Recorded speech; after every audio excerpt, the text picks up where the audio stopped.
नमस्कार। सादर वंदे। कक्षा 12 राजनीति विज्ञान का प्रथम भाग है समकालीन विश्व राजनीति। और आज इस कक्षा में हम समकालीन विश्व राजनीति की शुरुआत करने वाले हैं। ये कक्षा 12वीं एनसीईआरटी के जो विद्यार्थी है, बोर्ड के विद्यार्थी, उनके लिए, सीयूटी यूजी की तैयारी करने वाले विद्यार्थियों के लिए और राजनीति विज्ञान के जो फर्स्ट ग्रेड वगैरह की तैयारी करें उन विद्यार्थियों के लिए बहुत ही इम्पोर्टेंट है। इस कक्षा के अंदर हम समकालीन विश्व राजनीति को समझने की कोशिश करेंगे और आज हमारी चर्चा का जो विषय रहेगा वो आपका प्रथम अध्याय है, दो ध्रुवीय विश्व का अंत, ये रहेगा। कक्षा संपूर्ण देखने के बाद फीडबैक आप अनिवार्य रूप से दें। कौन कौन विद्यार्थी इनको देख रहा है, कहाँ कहाँ से देख रहा है, ये जरूरी दें, क्योंकि आभासी दुनिया के अंदर हमको इतना ज़्यादा अनुभव नहीं है। हम कई बार रिकॉर्ड करके अपलोड करके भूल जाते हैं, किसने देखा किसने नहीं देखा, इसको हमको पता भी नहीं चलता है। तो मैं मेरे लिए फीडबैक ज़रूरी समझूंगा।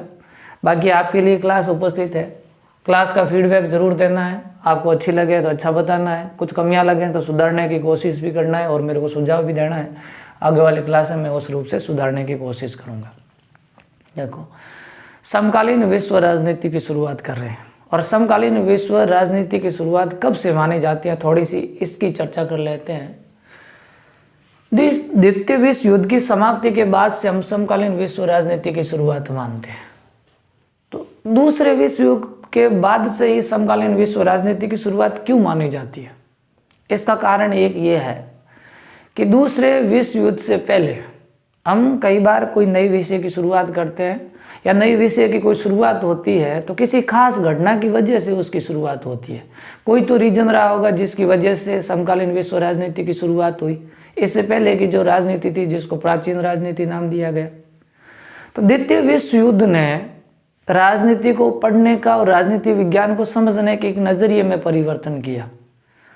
द्वितीय विश्व युद्ध अमेरिका के द्वारा जापान पर परमाणु बम गिराने से समाप्त होता है और इस परमाणु शक्ति ने विश्व राजनीति को समझने का जो नज़रिया था वो बदल दिया।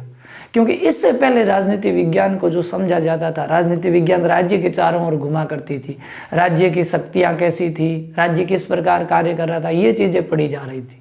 लेकिन दूसरे विश्व युद्ध के बाद से शक्ति है वो राजनीति का केंद्रीय विषय बन जाता है और यहीं से समकालीन विश्व राजनीति की शुरुआत मानी जाती है। तो समकालीन विश्व राजनीति की जो शुरुआत है वो कब से मानी जाती है? द्वितीय विश्व युद्ध के बाद से समकालीन विश्व राजनीति की शुरुआत मानी जाती है। या अपन एक्यूरेट सन की बात करें, 1945 से समकालीन विश्व राजनीति की शुरुआत मानी जाती है, क्योंकि 1945 में दूसरा विश्व युद्ध है वो समाप्त होता है। 1939 में प्रथम विश्व युद्ध शुरू हुआ और 1945 में जाकर के द्वितीय विश्व युद्ध है वो समाप्त हो गया। द्वितीय विश्व युद्ध लड़ा गया मित्र राष्ट्र और धुरी राष्ट्रों के मध्य। मित्र राष्ट्रों के अंदर कौन कौन से देश शामिल है? मित्र राष्ट्रों के अंदर अमेरिका, ब्रिटेन है, फ्रांस है और सोवियत संघ, ये मित्र राष्ट्रों में शामिल है। जर्मनी, जापान और इटली, ये देश कौन से किस में शामिल है? धुरी राष्ट्रों में शामिल है। इन धुरी राष्ट्रों में से एक है जापान और इस जापान पर अमेरिका ने परमाणु बम का प्रयोग किया। ध्यान रहे, विश्व में सबसे पहले परमाणु शक्ति का प्रयोग करने वाला और परमाणु हथियार बनाने वाला जो देश है वो अमेरिका है और अमेरिका 1945 के अंदर परमाणु हथियार बना लेता है और इसको जापान पर गिरा करके प्रयोग कर लेता है। दूसरा जो देश है 1949 के अंदर सोवियत संघ, द्वितीय परमाणु शक्ति संपन्न जो देश है वो कौन सा है? सोवियत संघ है।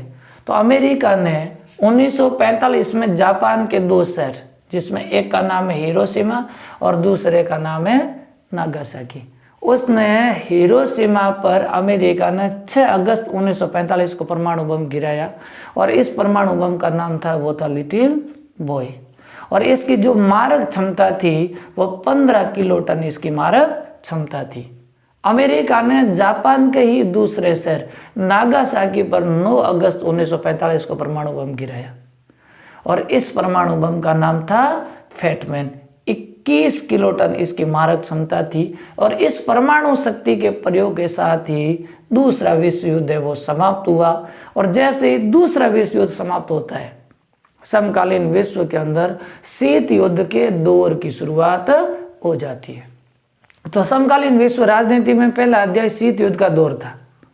लेकिन एनसीईआरटी ने पिछले 2 सत्र से, पिछले सत्र में भी इसको कोर्स से हटा दिया गया था और इस सत्र में भी ये कोर्स है नहीं। शीत युद्ध का दौर क्लास 12 के कोर्स से बाहर है और इसलिए मैं शीत युद्ध के दौर की चर्चा नहीं करके सीधे 2 ध्रुवीय विश्व के अंत पर आ जाता हूँ। लेकिन इससे पहले मैं इसकी भी चर्चा कर लेता हूँ कि 2 ध्रुवीय विश्व है उसकी शुरुआत किस प्रकार से होती है। देखिए, द्वितीय विश्व युद्ध के समय में मित्र राष्ट्रों के अंदर अमेरिका भी शामिल है और अमेरिका के साथ साथ सोवियत संघ भी शामिल है। जब अमेरिका ने जापान पर परमाणु बम गिराया तो इसका सोवियत संघ को कोई पता नहीं था और जिसकी वजह से सोवियत संघ है वो अमेरिका से नाराज हो जाता है। यानी मैं ये कहना चाह रहा हूँ कि शीत युद्ध का दौर जो चलता है मित्र राष्ट्रों में 2 अच्छे मित्र देशों के मध्य चलता है और जिसमें से एक अमेरिका है और दूसरा सोवियत संघ है। अमेरिका और सोवियत संघ के मध्य 1945 से लगा करके 1991 तक एक युद्ध का ऐसा माहौल बना रहता है जो प्रत्यक्ष रूप से तो कभी युद्ध नहीं होता है, लेकिन स्थिति एक ऐसी होती है कि युद्ध का माहौल है। दोनों एक दूसरे के विरुद्ध दुष्प्रचार कर रहे हैं, दोनों एक दूसरे से जम करके दुश्मनी निभा रहे हैं, जिसे वाक युद्ध या कागजों या बंडलों के युद्ध के नाम से भी जाना जाता है, जिसे हम शीत युद्ध के दौर के नाम से जानते हैं। तो शीत युद्ध के दौर के समय पूरा विश्व 2 भागों में बट गया, जिसको 2 ध्रुवीय विश्व कह सकते हैं या हम शीत युद्ध का दौर कह सकते हैं। एनसीईआरटी की किताब के अंदर इस अध्याय का नाम शीत युद्ध का दौर दिया गया है। आप इसे शीत युद्ध के दौर के नाम से जानो तो भी सेम बात है और आप इसे 2 ध्रुवीय विश्व के नाम से जानो तो भी सेम बात है। ये 2 ध्रुव कौन कौन से?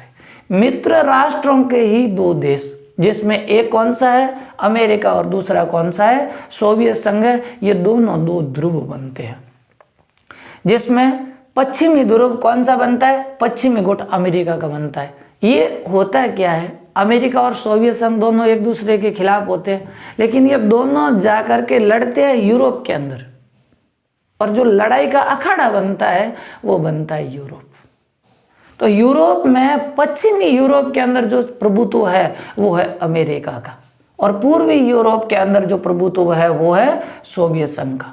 इसलिए पश्चिमी यूरोप का जो गठबंधन बना वो पश्चिमी गुट के नाम से जाना गया और पूर्वी यूरोप का जो गुट बना वो पूर्वी गठबंधन के नाम से जाना गया। पश्चिमी गठबंधन का नेतृत्व कौन कर रहा है? अमेरिका कर रहा है और पूर्वी गठबंधन का नेतृत्व कौन कर रहा है? सोवियत संघ कर रहा है और ये दोनों लड़ कहाँ रहे हैं? यूरोप में जाकर के लड़ रहे हैं।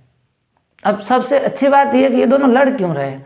इनके लड़ने की वजह सिर्फ ये है कि हम दोनों में से शक्तिशाली कौन है। ये एक प्रकार का जोर आजमाइश का संघर्ष है। अमेरिका चाहता है मैं सबसे शक्तिशाली हूँ और सोवियत संघ चाहता है मैं सबसे शक्तिशाली हूँ। बस ये अपने आप को शक्तिशाली महसूस करवाना चाहते हैं कि विश्व का सबसे शक्तिशाली देश कौन है। सिर्फ इसलिए इनका संघर्ष चलता है।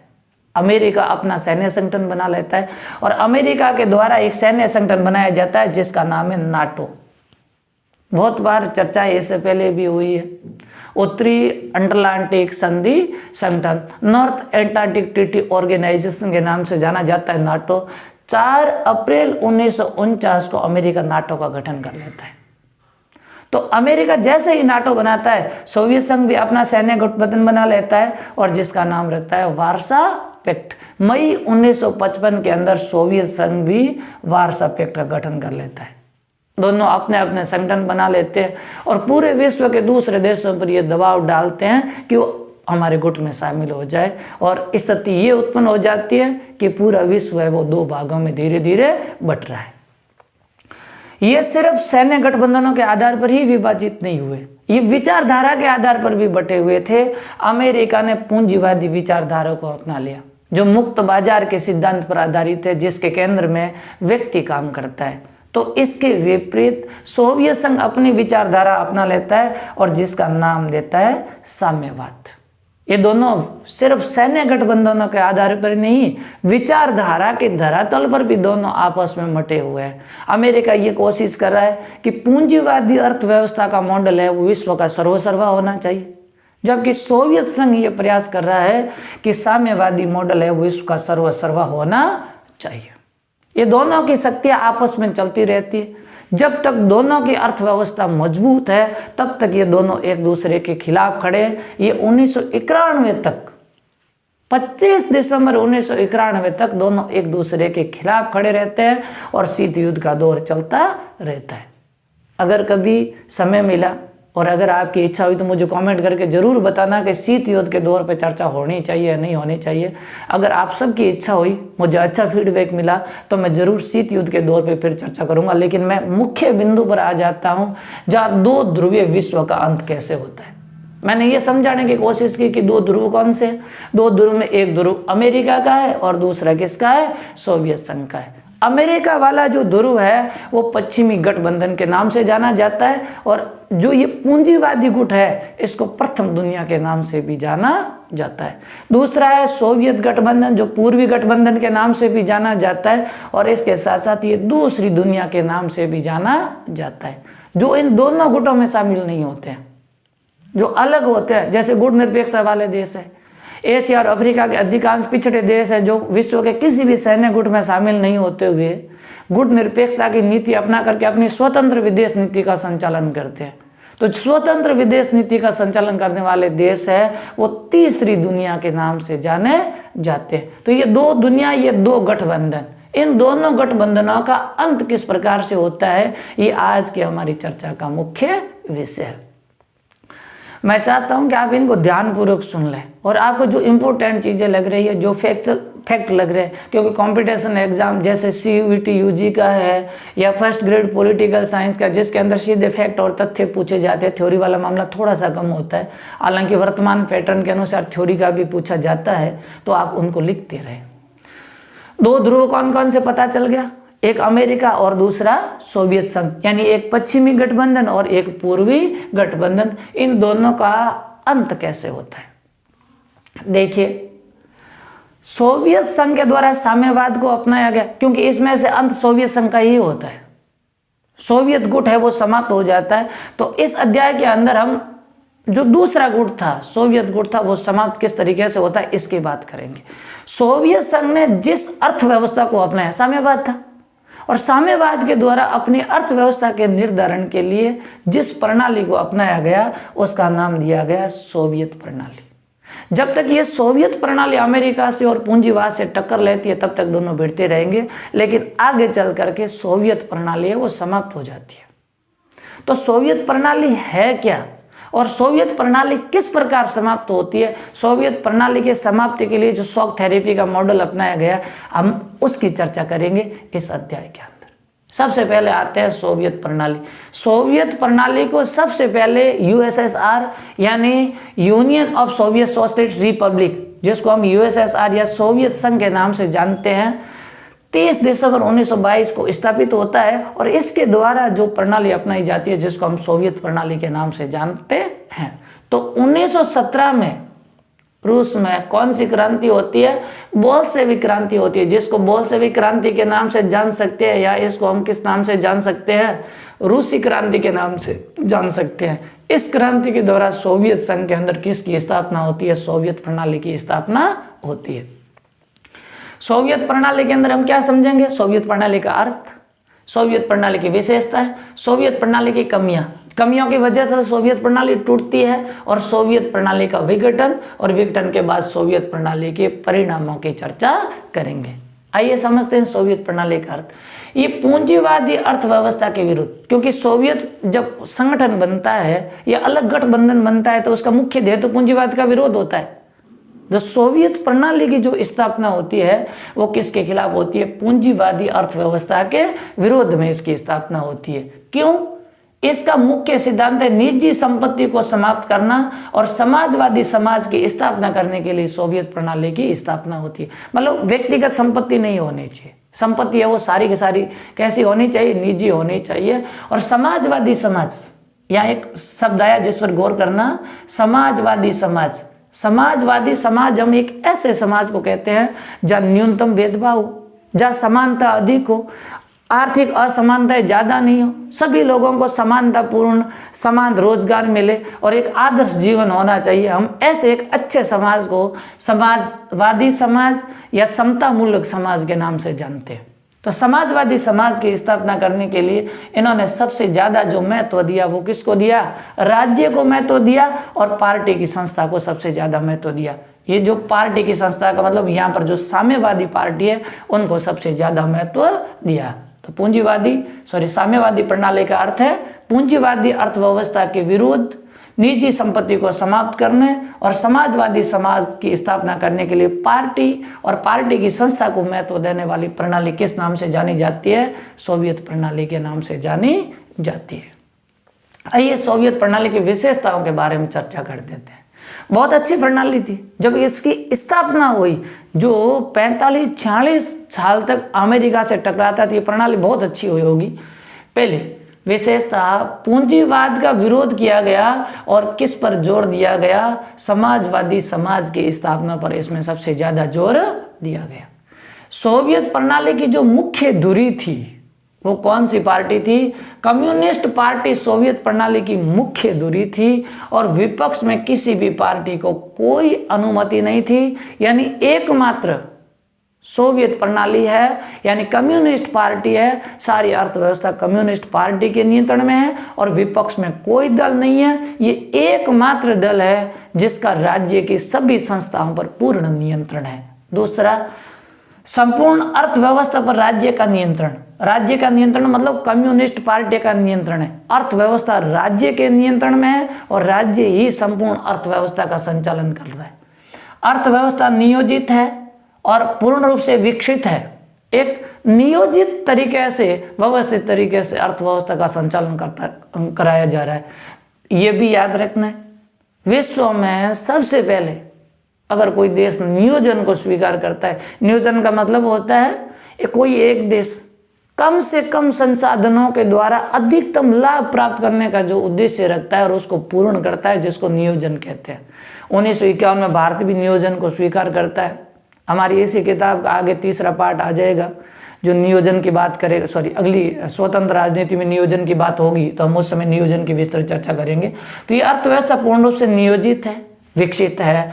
यहाँ पर संचार प्रणाली उन्नत अवस्था में, खनिज, तेल, लोहा और इस्पात जैसे संसाधन है वो पर्याप्त मात्रा में मौजूद है और बेरोजगारी है, बहुत ही कम बेरोजगारी है। इस तरीके से बहुत ही अच्छी प्रणाली है। लेकिन ये प्रणाली अपने अंदर कुछ कमियों को लेकर के चलती है और इन कमियों की वजह से ये सोवियत प्रणाली टूट जाती है। सोवियत प्रणाली की जो कमियां हैं उनकी बात करें, आप इनको सोवियत प्रणाली की कमियां कह दो या आप इनको सोवियत प्रणाली के दोष कह दो।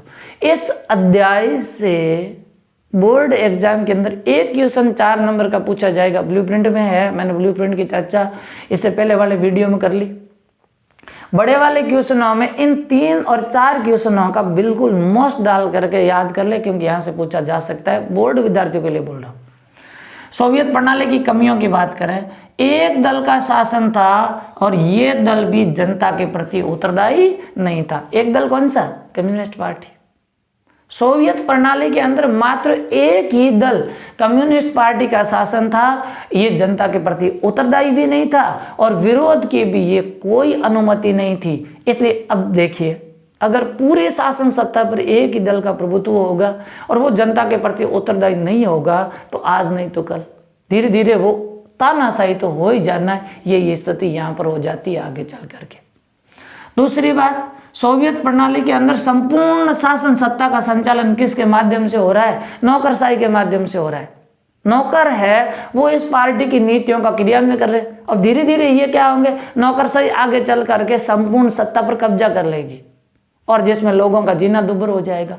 अगली बात, पार्टी खुद सत्तावादी हो गई। जब इस पार्टी का शासन लगभग 70 साल तक सोवियत संघ के अंदर इस पार्टी का शासन रहता है और ये पार्टी आगे चल करके सत्तावादी हो जाती है। मतलब सत्तावादी होने का मतलब ये है कि पार्टी का एकमात्र उद्देश्य रह जाता है जैसे तैसे करके शासन सत्ता प्राप्त करना और वो लोगों के कल्याण के लिए कार्य नहीं करती है। जब पार्टी सत्तावादी हो जाती है तो धीरे धीरे जो लोग हैं उनकी मुश्किलें बढ़ जाती है। अगली बात यह भी है कि यहाँ पर लोगों को अभिव्यक्ति और असहमति की बिल्कुल आज़ादी नहीं है। कोई भी पार्टी के खिलाफ तो बोल ही नहीं सकता और जब पार्टी के खिलाफ नहीं बोल सकता तो पार्टी सुधार भी नहीं करेगी। लोगों को बोलने की अनुमति नहीं है। अक्सर हुआ ये करता था कि लोग या तो कार्टूनों के माध्यम से या चुटकुलों के माध्यम से अभिव्यक्त करते थे, सरकार उस पर कोई ध्यान नहीं देती थी। अगली सोवियत प्रणाली की कमी यह थी कि इसने बहुत सारे पैसे किस पर लगाए, हथियारों की होड़ पर पैसे लगाए। अमेरिका और सोवियत संघ दोनों हथियारों की होड़ में लगे हुए हैं और ये प्रयास करने कि ज़्यादा से ज़्यादा पैसे लगाए जाए। इन्होंने जब हथियारों पर ज़्यादा पैसे लगाए तो प्रौद्योगिकी और बुनियादी ढांचे के मामले में, बुनियादी ढांचे का मतलब सड़क है, परिवहन है, इन सुविधाओं के मामले में ये पूरी की पूरी जो सोवियत प्रणाली है वो पिछड़ गई। अब जब सोवियत प्रणाली पिछड़ने लगी तो वो लोगों की आकांक्षाओं पर खरा नहीं उतरेगी। अब जो लोगों की आकांक्षाओं पर खरा नहीं उतरेगी तो लोग सरेआम सवाल खड़े करेंगे कि एक शासन प्रणाली जो लोगों के कल्याण के लिए होनी चाहिए वो लोगों के कल्याण की बात नहीं कर रही, और इसलिए लोगों ने इस पर प्रश्नवाचक चिन्ह लगाना शुरू कर दिया। रही सही कसर ये पूरी हो गई। 1979 में सोवियत संघ ने अफगानिस्तान में हस्तक्षेप किया और बहुत सारे पैसे उसने अफगानिस्तान में लगाए। परिणाम ये निकला कि सोवियत प्रणाली की अर्थव्यवस्था पर बहुत ज़्यादा दबाव पड़ा और अर्थव्यवस्था है वो कमजोर हो गई। अगली बात ये थी कि सोवियत संघ 15 गणराज्यों का एक गुट था, एक संगठन था जिसके माध्यम से सोवियत प्रणाली चलती थी। लेकिन इन 15 में से रूस का प्रत्येक मामले में हस्तक्षेप था और बाकी वाले जो राज्य थे वो राज्य खुद को अपेक्षित दबे हुए और वो दबाव में महसूस कर रहे थे। रूस प्रत्येक मामले में हस्तक्षेप कर रहा था, इसलिए बाकी वाले राज्य भी ज़्यादा समय तक इसको झेल नहीं पाए और इन कमियों के कारण हुआ ये कि आगे चल करके सोवियत प्रणाली है वो टूट गई। चर्चा करते हैं सोवियत प्रणाली टूटी क्यों। ये सोवियत प्रणाली के दोष है, इनको चाहे कमियां कह दो या इनको हम कह सकते हैं सोवियत प्रणाली के दोष, जिनकी वजह से सोवियत प्रणाली का क्या हुआ, विघटन हो गया। विघटन के कारण क्या रहे, गतिरोध अर्थव्यवस्था रुक गई क्योंकि इन्होंने ज्यादातर पैसे इन हथियारों पर लगाए। पार्टी ने पूरी सत्ताओं पर, पूरी संस्थाओं पर कब्जा कर रखा है और जिसकी वजह से अर्थव्यवस्था कई सालों तक गतिरोध रही और ये गतिरोध अर्थव्यवस्था लोगों की आकांक्षाओं पर खरा नहीं उतर सकी और इसलिए लोगों ने सीधे प्रश्नवाचक चिन्ह लगा दिए इस पर।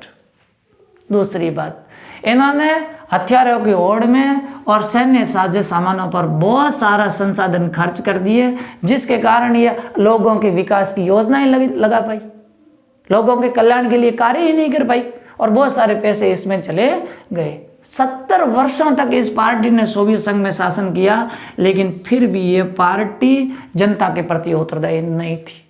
अब जब जनता के प्रति उत्तरदायी नहीं होगी तो एक दिन जनता आगे चल करके सवाल लगाएगी, प्रश्नवाचक चिन्ह लगाएगी और यही हुआ। 1979 में अफगानिस्तान में हस्तक्षेप के कारण भी इनको बहुत ज़्यादा नुकसान हुआ। गतिरोध प्रशासन के भीतर भारी भ्रष्टाचार और बहुत बड़ा क्षेत्र होने के बावजूद भी केंद्रीकृत शासन सत्ता का होना सोवियत प्रणाली के विघटन के कारण बन गए। बहुत बड़ा देश था लेकिन शासन सत्ता एक जगह से चलाई जा रही थी। इतने बड़े क्षेत्रों के अंदर एक जगह से शासन सत्ता चलाना संभव ही नहीं था, ये केंद्रीकरण पर आधारित थी और जिसके कारण आगे चल करके सोवियत संघ का क्या हो गया, विघटन हो गया। जब सोवियत संघ का विघटन हुआ तो परिणाम क्या निकले, आइए सोवियत संघ के विघटन के परिणामों पर चर्चा कर लेते हैं। शीत युद्ध का दौर समाप्त हुआ। शीत युद्ध का दौर का मतलब यही था कि अमेरिका और सोवियत संघ दोनों आपस में लड़ रहे थे। जब इसमें से सोवियत प्रणाली का विघटन हो गया तो अमेरिका और सोवियत संघ के मध्य जो संघर्ष चल रहा था वो भी समाप्त, यानी शीत युद्ध का दौर समाप्त हो गया। शीत युद्ध का दौर समाप्त हुआ तो हथियारों की होड़ थी वो भी समाप्त हो गई और अब एक नई विश्व शांति का उदय हुआ। अमेरिका एकमात्र शक्ति बन गया, विश्व की एकमात्र शक्ति अमेरिका बन गया। आगे वाला अध्याय था है नहीं, अभी हटा दिया गया था। समकालीन विश्व में अमेरिका का वर्षों जो हटा दिया गया, जिसमें इस पर पूरी चर्चा हुई। लेकिन सोवियत संघ के विघटन के बाद अमेरिका विश्व का एकमात्र देश शक्तिशाली हो गया। यूं कहो एक ध्रुवीय विश्व की शुरुआत हो गई जो आगे चल करके वापस बहुध्रुवीय विश्व के अंदर बदल जाएगा। पूंजीवादी अर्थव्यवस्था सर्वोसर्वा बन गई, साम्यवाद का पतन हो गया। पूंजीवाद की विपक्ष कोई अर्थव्यवस्था थी तो वो साम्यवादी थी, अब साम्यवादी अर्थव्यवस्था समाप्त हो गई और पूंजीवादी अर्थव्यवस्था है वो सर्वसर्वा बन गई और विश्व पटल पर कई नए देशों का उदय हुआ। कुछ देश सोवियत संघ से निकले और उन्होंने अलग ही अपने संगठन बनाए, कुछ पूंजीवाद में शामिल हुए तो कुछ गुटनिरपेक्ष जैसे संगठन में शामिल हो गए और विश्व पटल पर कई नए देश अस्तित्व में आ गए। सोवियत संघ का विघटन हो गया। लेकिन सोवियत संघ के विघटन के अंदर एक व्यक्ति थे जिनका नाम था मिखाइल गोर्बाचेव। और मिखाइल गोर्बाचेव सोवियत संघ के अंतिम राष्ट्रपति है। मार्च 1985 के अंदर जो मिखाइल गोर्बाचेव है वो कम्युनिस्ट पार्टी के महासचिव बनते हैं। और कम्युनिस्ट पार्टी के महासचिव बनने के बाद मिखाइल गोर्बाचेव ये कोशिश करते हैं कि सोवियत प्रणाली में सुधार लाया जाए। वो आर्थिक सुधारों की शुरुआत करते हैं। और वो आर्थिक सुधार लाना क्यों चाहते हैं, पहले तो ये समझिए। मिखाइल गोर्बाचेव ये चाहते हैं कि हम पिछड़ रहे हैं और पश्चिमी देश जो पूंजीवादी संगठन से जुड़े हुए, तो पश्चिमी देशों से हमारे संबंध सामान्य नहीं है। पश्चिमी देशों से वो संबंधों को सामान्य बनाना चाहते हैं। वो ये चाहते हैं कि सोवियत प्रणाली को लोकतांत्रिक रूप दिया जाए। अब तक जो प्रणाली चल रही थी वो पूर्ण रूप से तानाशाही चल रही थी, और सोवियत प्रणाली को लोकतांत्रिक रूप देने और सूचना और प्रौद्योगिकी के क्षेत्र में सोवियत संघ को पश्चिमी देशों के बराबर लाना चाहते हैं। और सोवियत संघ को पश्चिमी देशों के बराबर लाने के लिए वो आर्थिक सुधारों की नीति अपनाते हैं। लेकिन आर्थिक सुधारों के जो परिणाम रहते हैं वो मिखाइल गोर्बाचेव के लिए नहीं, संपूर्ण सोवियत प्रणाली के लिए अकल्पनीय रहे। जैसा उन्होंने सोचा नहीं था ऐसे परिणाम रहते हैं। परिणाम ये रहा कि इन सुधारों के परिणाम स्वरूप पूर्वी यूरोप के अधिकांश साम्यवादी जो भी सरकारें थी वो सारी की सारी गिर गई। और उन्होंने किसको अपना लिया? उन्होंने लोकतंत्र को अपना लिया। उन्होंने पूंजीवाद को स्वीकार कर लिया। दूसरा परिणाम ये रहा कि मिखाइल गोर्बाचेव की लोकप्रियता में भी कमी आ गई। पार्टी के अधिकांश नेता सोवियत प्रणाली में सुधार नहीं चाहते थे। मिखाइल गोर्बाचेव सुधार चाहते थे, जनता सुधार चाहती थी। और जब सुधारों के लिए थोड़ी सी ढील दी गई तो जनता के अंदर एक सुधारों का ऐसा ज्वार उमड़ा जिसे मिखाइल गोर्बाचेव भी नहीं रोक पाए और कम्युनिस्ट पार्टी भी नहीं रोक पाई। पार्टी के भीतर विरोध हुआ। मिखाइल गोर्बाचेव सुधार चाहते हैं, पार्टी के नेता सुधार नहीं चाहते। और इस खींचातान के अंदर मिखाइल गोर्बाचेव की जो लोकप्रियता थी उस लोकप्रियता में कमी आ गई। परिणाम ये हुआ कि दिसंबर 1991 में सोवियत संघ के 3 राज्य, याद रखना ये कंपटीशन परीक्षा में भी पूछा जाता है कई बार, रूस, यूक्रेन और बेलारूस ने सोवियत संघ से स्वतंत्र होने की घोषणा कर दी। और ये जो भी घोषणा करते हैं ये बोरिस येल्त्सिन के नेतृत्व में घोषणा करते हैं स्वतंत्र होने की। याद रखना, मिखाइल गोर्बाचेव ने अपने समय में बोरिस येल्त्सिन को मास्को शहर का मेयर नियुक्त किया था। और यही बोरिस येल्त्सिन सोवियत संघ के प्रथम निर्वाचित राष्ट्रपति बनते हैं और सोवियत संघ के विघटन में केंद्रीय भूमिका निभाते हैं। तो बोरिस येल्त्सिन के नेतृत्व में दिसंबर 1991 में सोवियत संघ के 3 राज्य रूस, यूक्रेन और बेलारूस ने स्वतंत्रता की घोषणा कर दी। और इसी के साथ सोवियत संघ क्या हो गया? समाप्त हो गया। सोवियत संघ का विघटन हो गया। जैसे ही सोवियत संघ का विघटन हुआ, स्वतंत्र राष्ट्रों ने राष्ट्रकुल का गठन किया और उनका संस्थापक सदस्य देश बनाया। और रूस जो था वो सोवियत संघ का उत्तराधिकारी बन गया। हम जब यूएसएस की बात करते हैं या सोवियत संघ की बात करते हैं तो 25 दिसंबर 1991 से पहले हम जिसको यूएसएसआर कहते हैं यानी union of Soviet socialist Republic के नाम से जानते हैं, यही वर्तमान में रूस के नाम से जाना जाता है। तो यूएसएसआर का रूस उत्तराधिकारी बन गया। संयुक्त राष्ट्र संघ की सुरक्षा परिषद में रूस को स्थायी सीट मिल गई, स्थायी सदस्य बन गया। और इसी के साथ साथ सोवियत संघ को परमाणु शक्ति संपन्न यानी रूस को परमाणु शक्ति संपन्न देश का दर्जा दे दिया गया। अब जो अमेरिका और सोवियत संघ के मध्य जो तनाव था वो तनाव कम हुआ और अमेरिका और सोवियत संघ के संबंध है वो सहयोगात्मक बनने शुरू हो जाते। ये तो इसकी कहानी थी। लेकिन इस परिवर्तन के लिए इन्होंने एक तरीका अपनाया और इस परिवर्तन के तरीके का नाम दिया गया शॉक थेरेपी। ये शॉक थेरेपी क्या है, चलिए इसके बारे में हम आगे चर्चा करते हैं।